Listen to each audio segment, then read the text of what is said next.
সরকারকে অনুরোধ করব, বন্যাতে যারা ক্ষতিগ্রস্ত হয়েছে কৃষক সম্প্রদায়ের, অর্থাৎ যাদের জমি জলের নিচে চলে গেছে, তাদেরকে এককালীন কমসে কম 1 লক্ষ টাকা করে যেন সরকার করবো, এবং সেখানে যেন দলবাজি না হয়।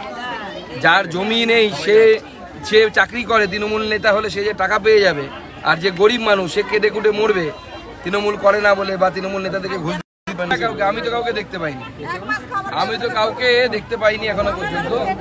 সাধারণ মানুষের অবস্থা অত্যন্ত সঙ্গীন।